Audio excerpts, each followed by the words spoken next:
So in the body, we have the blood tests and the other studies that were done at the University of Salzburg over in Austria. And what was found there was, over a period of something like 40 days to 6 weeks, they took a study of a broad spectrum of people, different ages, different sexes, and they took the tap water and they energized that tap water so it had the correct energy patterns there. They got those people to drink that water down. Now they found that the toxins that were already in the water, and this is very interesting, I'm still working on this understanding myself, but they found the toxins that were already in the water were bound up within what we could term an electron cloud that extends on the oxygen side of the water molecule. Water is shaped kind of like this. It's got an angle in between of roughly 105 degrees, and the oxygen end of that water molecule is a big negative, or not a big, but a negative charge potentially, and electron clouds. And the toxins get caught up within this electron clouds, and the water molecules cluster around them, and they're then, according to the studies, they just seem to pass right through the body, and it doesn't get assimilated. Now, on top of all that, the different fat-soluble toxins, and there have been several toxins banned in Europe that we're still allowed to use, but they've been banned there, and they haven't been on use there for 20 years. And so we find that they're not actually still within the circulating ecosystem, but that they're stored within the fat molecules in animal tissues in great concentration, and also in the people there. And so with a normal urine test or a hair analysis test, which has been done, these toxins of more ancient origin, shall we say, they don't show up normally. But the people started drinking this water. Now, according to Grander, because of the change in the energization of the water, these impurities in the tissues reverse their polarity and are then drawn back into the lymph and into the circulating blood volume, and then eliminated in the urine and eliminated with much increased rate through the hair. And these would be toxins that are normally considered to be fat-soluble, is that correct? Normally stored within fat tissue, and sometimes in bone also. And so this was the finding. Yeah, now I was very interested when I read that, because people do all sorts of things to try and get rid of those toxins. DDT, dieldrin, lindane, paraquat, all these environmental chemicals, and pesticides and things that people have used. And so that started to come out in people's urine where it was lodged in their tissues before.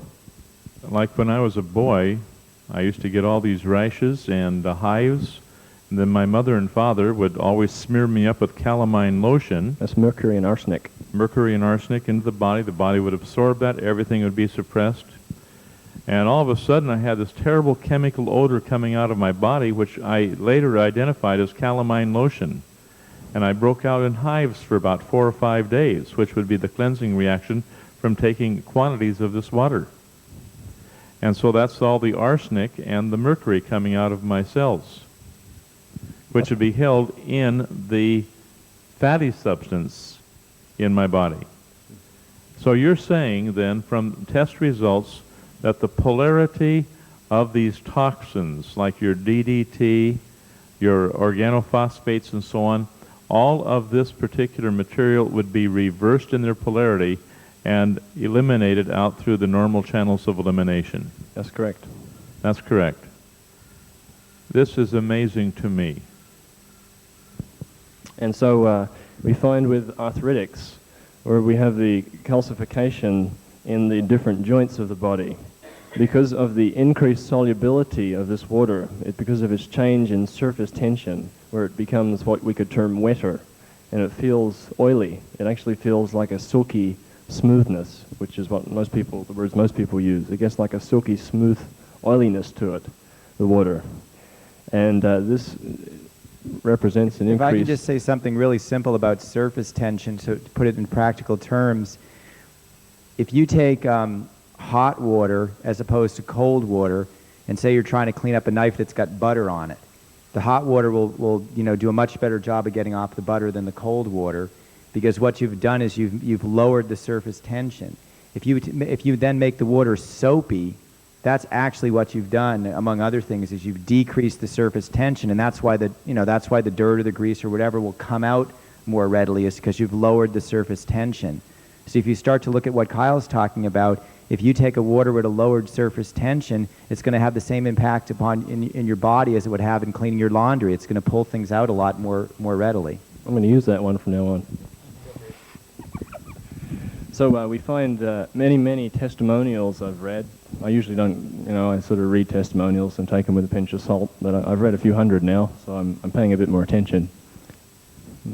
I take a bit of convincing. And I read these testimonials, and over again, there are these people running restaurants and running different cleaning facilities and different printing facilities and different factory production equipment.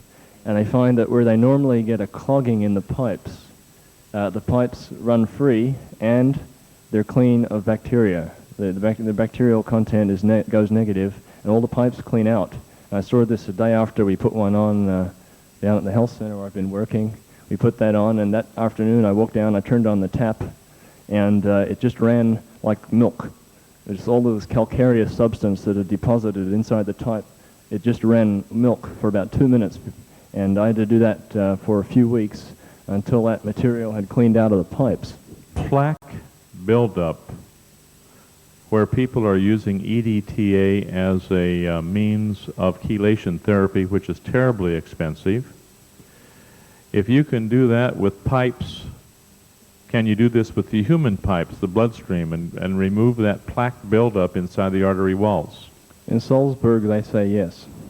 I'll say that again. In the University of Salzburg, they have the biochemical studies done there, with looking inside the blood vessels and determining the levels of plaque. Also, I forget the word for it, but when they look inside the bile duct and the gallbladder, and they try there then to determine which pipes are clogged and how much. And they've done this, and then they've introduced living water into people, where it was so clogged you could just X-ray it. The whole thing was just one big massive crystal sort of thing, and it just gradually dissolves away.